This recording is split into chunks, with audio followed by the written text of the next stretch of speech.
एक समय की बात है। गौतम बुद्ध के हजारों शिष्य उनके पास अध्ययन करने आते थे। गौतम बुद्ध से जब कोई ज्ञान प्राप्त कर लेता था तो उसे किसी न किसी दिशा में लोगों को जागरूक करने तथा शिक्षा देने के लिए भेज दिया जाता था। बुद्ध का एक शिष्य बुद्ध के आश्रम में लगभग 6 सालों से था। वह शिष्य महात्मा बुद्ध के पास आया और बुद्ध से कहा, मुझे यहाँ आए लगभग 6 वर्ष हो गए हैं। मेरे बाद कितने शिष्य यहाँ पर आए, उनमें से सभी शिष्य को आपने ज्ञान देने के लिए किसी न किसी दिशा में भेज दिया, लेकिन मुझे अभी तक नहीं भेजा। आखिर ऐसा क्यों? क्या मुझे आपका ज्ञान प्राप्त नहीं हुआ है? बुद्ध मुस्कुराए और बोले, या तो तुम्हें खुद ही समझना पड़ेगा कि मेरा ज्ञान तुम्हें प्राप्त हुआ है या नहीं। शिष्य बोला, हे बुद्ध, आपने इन 6 वर्षों में मुझे जो भी उपदेश दिया है वह सब मुझे याद है। आपकी बताई हुई एक एक बात मुझे सब याद है। आप कुछ भी मुझसे पूछ सकते हैं, मैं हर उत्तर देने के लिए तैयार हूँ। आप मुझे एक मौका तो दें ताकि मैं किसी भी दिशा में जाकर लोगों को अपने ज्ञान के बारे में बता सकूं। इस पर बुद्ध ने बोला कि ज्ञान की बात को याद रखने से कोई फायदा नहीं जब तक तुम उस आदत को खुद नहीं अपनाओगे। शिष्य ने कहा, जो भी हो, कृपया मुझे एक मौका जरूर दें। आप मुझ पर भरोसा रखें, मैं सभी को अपने ज्ञान से प्रभावित कर सकता हूँ। मैं लोगों को ऐसी बातें बता सकता हूँ जिससे लोगों के जीवन में शांति आ जाएगी और वह अपना शांतिपूर्ण जीवन जी पाएंगे। तो फिर बुद्ध ने कहा, अभी तुम तैयार नहीं हो। जब तुम उसके लिए तैयार हो जाओगे तो फिर मैं तुम्हें खुद ही किसी दिशा में जाने के लिए बोल दूंगा। शिष्य ने कहा, क्या आपने मुझे इन 6 वर्षों में इतना भी ज्ञान नहीं दिया कि मैं किसी को प्रभावित ना कर पाऊँ? बुद्ध ने कहा, ठीक है, तुम पूर्व दिशा में चले जाओ। वहाँ एक गांव मिलेगा, वहाँ से भिक्षा मांगकर लाना और अपने ज्ञान से लोगों की मदद करना। कल सुबह तुम वहाँ अकेले जाना और शाम में आकर मुझे बताना कि तुमने लोगों की सहायता कैसे की। शिष्य यह बात सुनकर बहुत खुश हुआ और आशीर्वाद लेकर चला गया। वह रात भर ज्ञान समेटता रहा और मन ही मन सोच रहा था कि मैं वहाँ ज्ञान का ऐसा छाप छोड़ूंगा कि वहाँ के लोगों के साथ बुद्ध भी मुझसे प्रभावित हो जाएंगे। सुबह उठकर वह महात्मा बुद्ध को प्रणाम करने गया।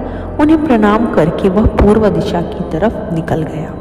शाम को जब वह वापस आया तो बुद्ध ने देखा कि शिष्य के माथे पर चोट लगी है और खून बह रहा है। बुद्ध ने उसकी पट्टी की और पूछा, तुम्हें चोट कैसे लगी? शिष्य ने कहा, वहाँ के लोग बेहद ही दुष्ट हैं, उन्हें जरा भी बुद्धि नहीं है। मैं उस गांव में भिक्षा लेने गया पर किसी ने मुझे भिक्षा नहीं दी। वहाँ सब मुझे गालियाँ दे रहे थे। एक व्यक्ति ने भिक्षा दी भी, लेकिन नीचे फेंक कर, और कहा, इसे उठा लो। मैंने उन्हें काफ़ी समझाया, लेकिन मेरी बात कोई सुनने को तैयार नहीं था। उन्होंने मेरे साथ हाथापाई की जिससे मुझे चोट लग गई। बुद्ध, आप मुझे दूसरी जगह भेजिए जहाँ के लोगों में ज्ञान हो, वो इस तरह के ना हो। बुद्ध शिष्य की बात सुनकर मुस्कुराए और बोले, अगर दूसरे गांव में भी ऐसे ही गांव के लोग होंगे तब तुम क्या करोगे? शिष्य ने कहा, हे बुद्ध, मैं ऐसे लोगों को कोई ज्ञान नहीं दे सकता। वह लोग अज्ञानी हैं, उन्हें कौन समझाए? बुद्ध ने कहा, वह लोग अज्ञानी नहीं बल्कि ज्ञानी हैं। उनके पास बहुत ज्ञान है, परंतु उनके पास खुद का ज्ञान है। अब अगर तुम किसी दूसरे के ज्ञान को चोट पहुंचाओगे तो वह कुछ तो कहेंगे ही। तुम्हें ऐसे लोग हर जगह मिलेंगे, तब तुम अपना ज्ञान उन्हें कैसे दोगे? बुद्ध ने कहा, आज तुम आराम करो, कल शाम को मेरे पास आना। शिष्य बुद्ध को प्रणाम करके चला गया। अगली शाम जब वह वापस बुद्ध के पास आया तब वहाँ बुद्ध के एक और शिष्य मौजूद थे। उनके हाथ में भी चोट लगी हुई थी। बुद्ध ने शिष्य के हाथ पर चोट देखा तो उस पर पट्टी की और उनसे पूछा, तुम्हें यह चोट कैसे लगी? शिष्य ने कहा, आपने पूर्व की ओर एक गांव में मुझे जाने के लिए कहा तो मुझे वहां चोट लग गई। बुद्ध ने कहा, वहां तुम्हारे साथ क्या क्या हुआ, मुझे बतलाओ। शिष्य ने कहा, वहां पर मैंने सबको भिक्षा मांगी लेकिन किसी ने भी भिक्षा नहीं दी। एक व्यक्ति जिसने भिक्षा भी दी तो मुझे जमीन पर फेंक कर दी और कहा, उसे उठा लो। तो मैंने उसे उठाकर अपनी झोली में रख लिया और मैंने उसे सफल होने का आशीर्वाद दिया। तब उस व्यक्ति ने मुझसे कहा, आप बड़े अजीब लगते हो, मैं आपका अपमान कर रहा हूँ और आप मुझे आशीर्वाद दे रहे हो।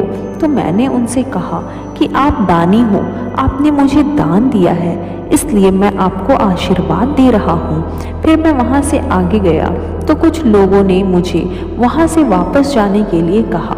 उन्होंने मुझे कुछ अपशब्द कहे और मुझ पर पत्थर भी फेंके जिससे मुझे चोट लग गई।